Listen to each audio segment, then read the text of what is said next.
কোনোটাই রাজনৈতিক দল হচ্ছে না।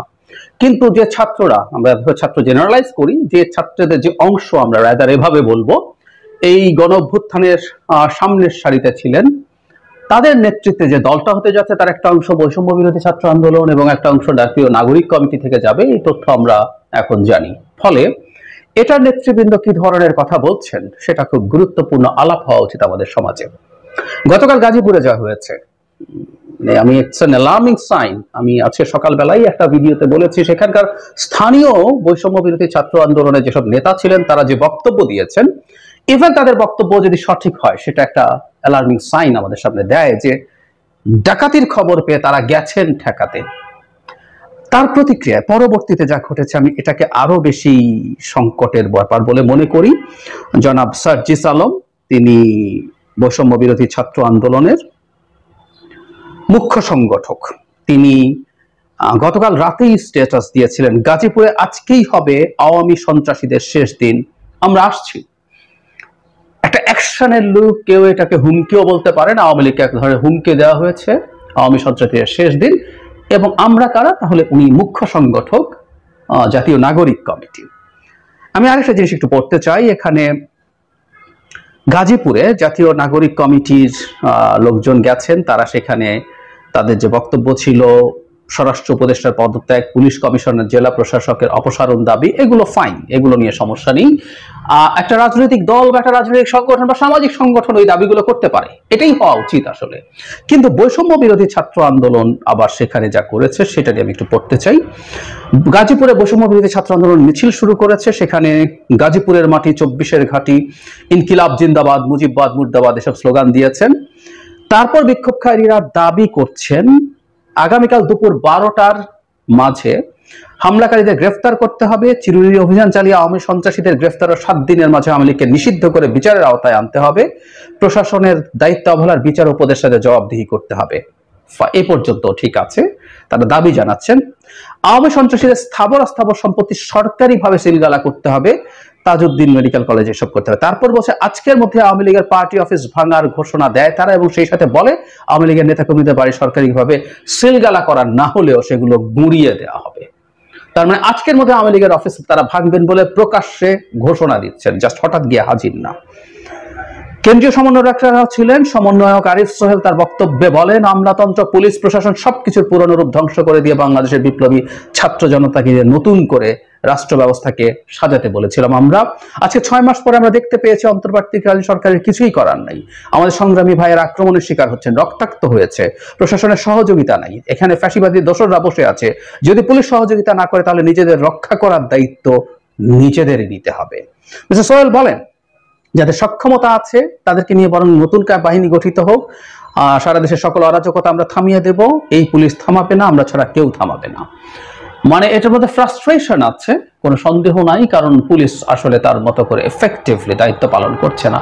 কিন্তু আমরা বারবার শুধু পুলিশ যেন না বলি, আমি সকালেই বলেছি সরকারের আইন শৃঙ্খলা রক্ষার অবস্থা যখন খুব খারাপ পর্যায়ে থাকে, এটা খুব বড় একটা বিপদের ঝুঁকি আমাদের সামনে নিয়ে আসে। সেটা হচ্ছে আমাদের সেনাবাহিনীও এখন মাঠে আছে তার ম্যাজিস্ট্রেসি পাওয়ার নিয়ে, সেটাও ফেল করছে। কিন্তু তারপরও তারা যখন এই ধরনের আলটিমেটাম দিচ্ছেন, নিজেরাই সবকিছু ভেঙে দেবেন, গুড়িয়ে দেবেন বলছেন, আরিফ সোহেল বা তার যে মিছিল হয়েছে, যে সমাবেশ হয়েছে, সেখান থেকে যখন এই ধরনের কথা বলা হচ্ছে, সার্জিস আলম যখন হুমকি দিচ্ছেন, তখন আসলে এই প্রশ্ন থাকবে যে আমাদের সমাজে যারা একটা নতুন রাজনৈতিক দল তৈরি করতে যাচ্ছেন, তারা তাদের ভাষায়, কারো কারো ভাষায় বিপ্লবের নামে বা কেউ কেউ গণঅভ্যুত্থানই বলেন, সেটার নামে আর কতদিন তারা তাদের মতো করে যে কোনো কিছু করার গ্যারান্টি চাইবেন এবং সেটা পাবেন।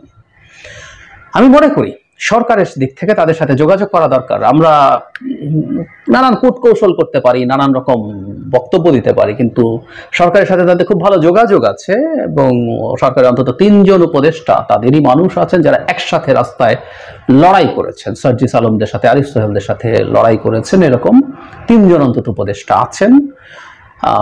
ফলে সরকারের সাথে তাদের এক ধরনের যোগাযোগ, অ্যাটলিস্ট যোগসাজশ আমরা না বলি, যোগাযোগ আছে, এটা সবাই জানেন। আমি মনে করি সরকারের উচিত এই দুটো সংগঠনের কাছে বার্তা পৌঁছে দেয়া কঠোরভাবে, তারা যেন এই ধরনের মন্তব্য না করেন।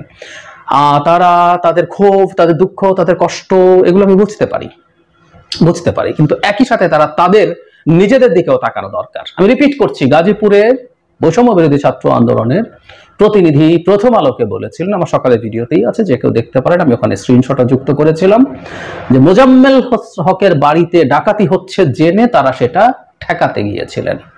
একদম তাই বলেছেন। মোজাম্মেল হকের বাড়িতে ডাকাতি হলে ওখানে ঠেকাতে যাওয়া বৈষম্য বিরোধী ছাত্র আন্দোলনের কাজ না। 6 মাস পর প্লিজ নিজেদেরকে পুলিশ বানাবেন না। ছাত্রলীগের মতো পুলিশ যা নিজেরা দাবি করতো, তারা নিজেকে সেই দায়িত্ব দিয়েছিল, বিএনপি নাশকতা করলে সেটা তারা ঠেকাবে। Don't do that.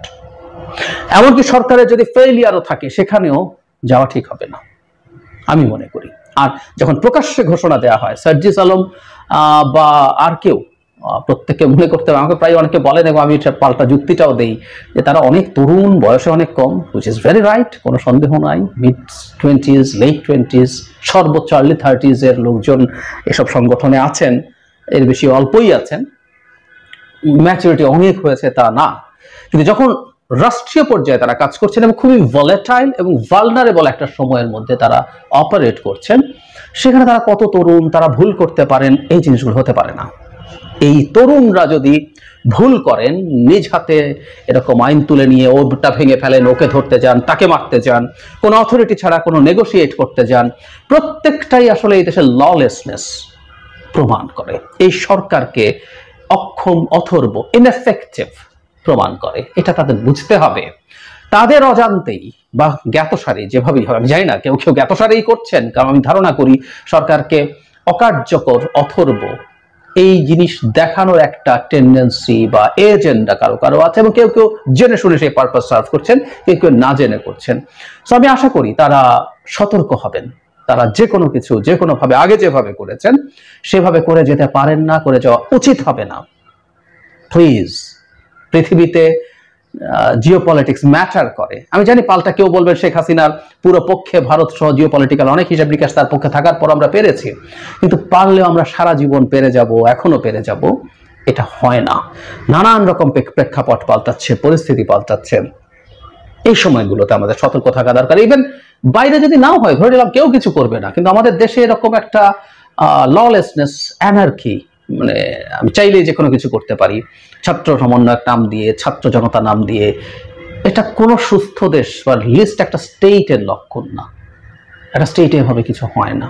প্লিজ আপনারা এসব করবেন না, এবং আমি আশা করব সরকারের দিক থেকে এই ব্যাপারে তাদের সাথে কঠোর বার্তা দেওয়া দরকার। বিশেষ করে যে ছাত্র উপদেষ্টারা আছেন, তারা এই ব্যাপারে সতর্কতার সাথে ব্যবস্থা নেবেন, তাদের সাথে আলোচনা করবেন, বোঝাবেন, না হলে তাদেরকে অন্তত বার্তা দেবেন যে সরকার এটা পছন্দ করছে না, এটা সরকার এই ধরনের প্রবণতাকে পেট্রোনাইজ দূরে থাকুক রোধ করবে।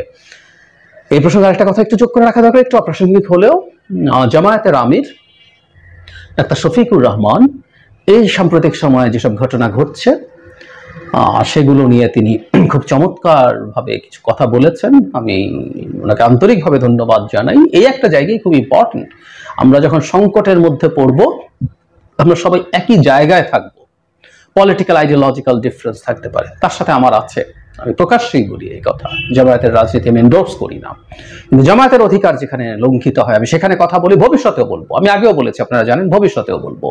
আবার আমাদের রাষ্ট্র যখন সংকটের মুখে, রাষ্ট্র ট্রুলি একটা সংকটের মুখে, যিনি রাইটলি একটা গৃহযুদ্ধের অনুমান করছেন, এটা এক্সট্রিম জায়গা, লেস এক্সট্রিমও যদি হয়, লেস এক্সট্রিমটাও হচ্ছে একটা 1-11 ধরনের ঘটনা, একটা মিলিটারি টেক ওভার, এগুলোর প্রেক্ষাপট তৈরির চেষ্টা আছে, এসব জিনিস হতে পারে।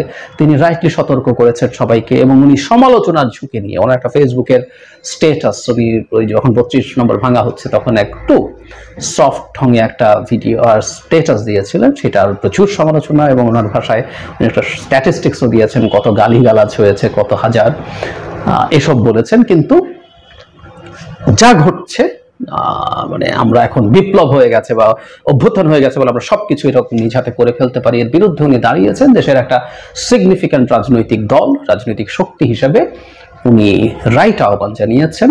আমি তাকে এই ব্যাপারে আন্তরিকভাবে ধন্যবাদ দিতে চাই, এবং আমি আবারও বলছি যে আমরা ভবিষ্যতের বাংলাদেশ এমনই দেখতে চাই।